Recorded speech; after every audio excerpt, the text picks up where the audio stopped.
Como tudo começou? Então tudo começou quando um belo dia o homem estava lá, dentro da sua caverna, assistindo TV por assinatura Sky 240 canais, alternando entre a televisão, o celular, o computador com acesso à internet, e descobriu que ele tinha outras necessidades, como por exemplo ir atrás do próprio alimento. E como naquela época ele não dispunha de um carro para poder entrar e ir até o mercado, tampouco de internet e televisão de 240 canais, ele descobriu que ele tinha que fazer isso utilizando as próprias mãos e o conhecimento que ele tinha na época. Então, construindo elementos como ferramentas e armas, ele saiu dessa caverna e foi caçar. E ele tinha que lutar pela própria sobrevivência, pois senão, em vez do caçador, ele se tornaria caça. Então, utilizando movimentos básicos, como andar, correr, saltar, empurrar e puxar, o homem garantiu a sua sobrevivência nessa época. Então, tudo começou quando o homem sentiu a necessidade de lutar pela sua própria sobrevivência para conquistar o seu alimento. Como todos sabemos, a China é um país bem antigo. Ela já existia por volta do ano 3000 a.C. Nessa época existia um imperador chamado Huang Ti. Ele incentivava que as pessoas praticassem atividade física, mas apenas com o interesse de formar soldados para a guerra, porque o maior interesse dele era com que a China aumentasse suas fronteiras, aumentando cada vez mais os seus territórios para que ele se tornasse um imperador ainda mais poderoso. Ele acreditava que as pessoas que praticassem exercícios físicos diminuiriam a possibilidade de ficarem doentes. Nas imagens é possível ver esculturas dos conhecidos soldados de terracota. São cerca de mais de 8.000 estátuas, uma estátua diferente da outra. E ali podemos ver também a Muralha da China, uma grande obra construída pelos soldados e escravos chineses. Índia. Quando lembramos do nome Índia, lembramos basicamente de duas coisas. Mahatma Gandhi, que foi uma grande personalidade que inspirou tanto o mundo oriental quanto o mundo ocidental, e também lembramos da yoga. A yoga ela é conhecida no mundo inteiro e surgiu na Índia. A yoga é uma forma de se exercitar não dando atenção apenas para o corpo, mas também para a mente. Para os indianos, os exercícios eram como uma espécie de doutrina. Inclusive está descrito num livro indiano sagrado conhecido como As Leis de Manu. Para os indianos, o ato de se exercitar vai além do próprio corpo. Tem a ver com a mente e até mesmo com a espiritualidade.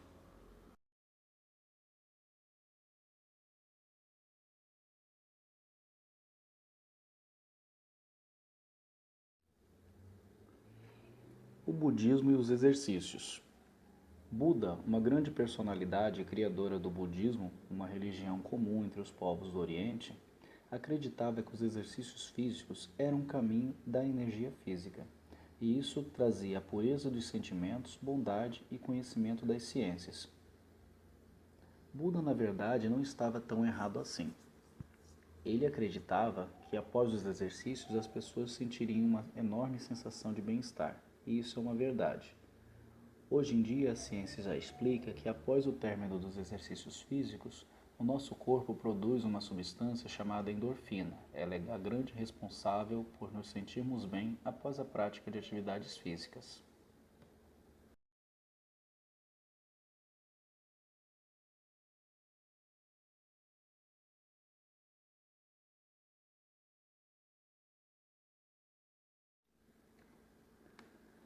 No Japão, a prática da atividade física era direcionada para a formação de soldados para as guerras. Era muito comum o treinamento dos samurais. Os samurais eram soldados especiais treinados na arte da espada e eram considerados os protetores da aristocracia japonesa. Eles estavam sempre a serviço dos nobres e eram responsáveis pela sua segurança.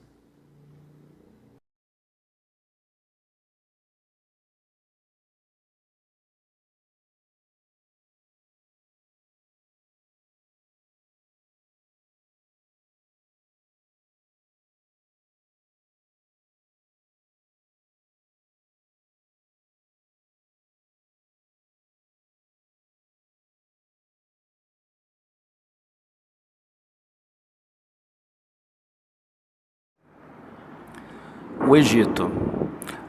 O Egito também é um país muito antigo e eles realizavam exercícios físicos nas mais diversas situações.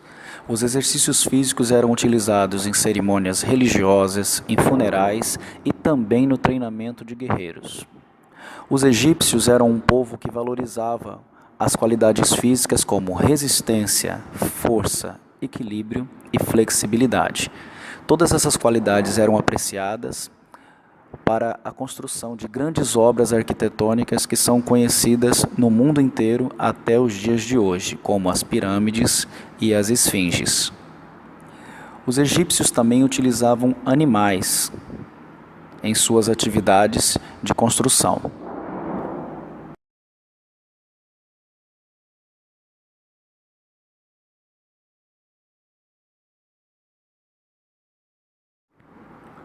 Grécia.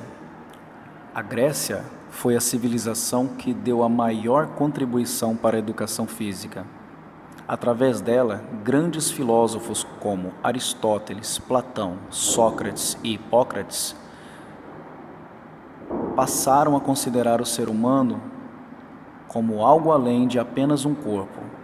Graças a eles, apareceu a concepção de que toda pessoa é um conjunto que envolve alma, corpo e espírito. Os gregos também são conhecidos por serem os criadores dos Jogos Olímpicos. Eles também são conhecidos por seus grandes guerreiros gregos e grandes batalhas.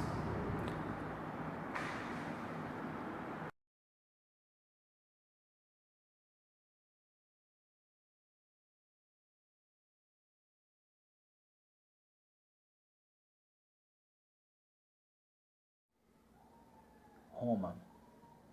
Os romanos também praticavam exercícios físicos, mas o principal objetivo deles era preparar e treinar soldados fortes para os combates. Os romanos eram extremamente hábeis tanto no combate corpo a corpo quanto no combate com armas. Inclusive existe uma modalidade olímpica chamada luta greco-romana, onde é possível perceber as habilidades dos atletas.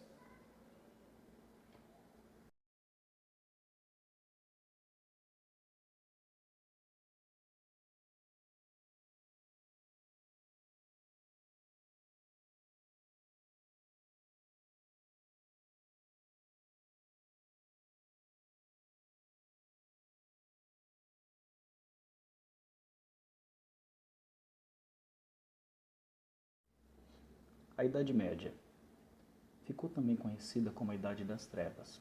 Nessa época, praticar exercícios físicos, valorizar o corpo e fazer ciência era algo proibido pela Igreja.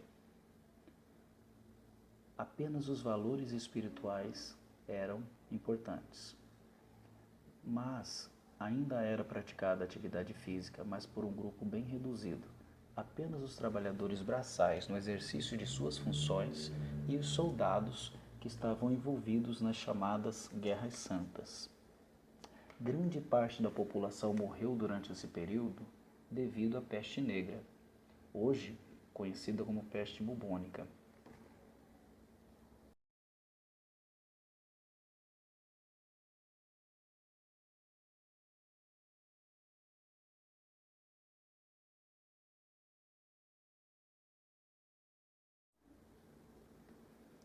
Se durante a Idade Média valorizar o corpo e estudar o próprio corpo, fazer arte e fazer ciência era tido como proibido e até mesmo pecado pela Igreja, o Renascimento trouxe uma mudança desse cenário, pois ele marcou o retorno da valorização do corpo e da ciência. Grandes artistas e cientistas contribuíram para a mudança desse cenário. Dentre eles podemos citar Leonardo da Vinci e Michelangelo, através de seus estudos e suas esculturas que são famosas até o dia de hoje.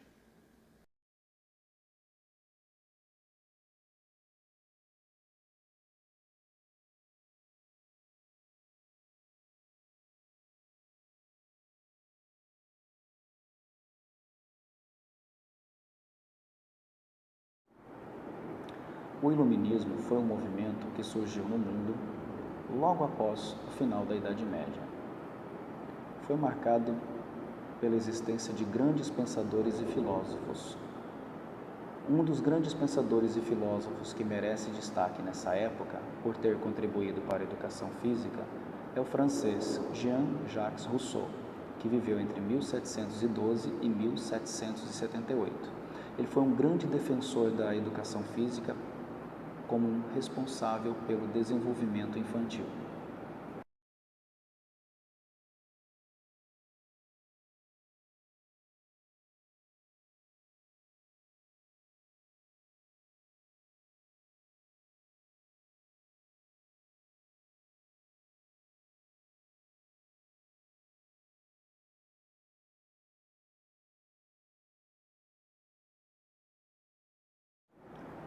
No Brasil.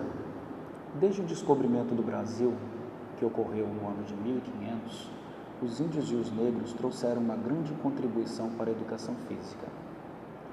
Os índios nadavam, caçavam, dançavam e utilizavam o corpo para as suas atividades diárias. Os africanos trouxeram consigo a sua rica cultura e atividades como as danças africanas e a capoeira.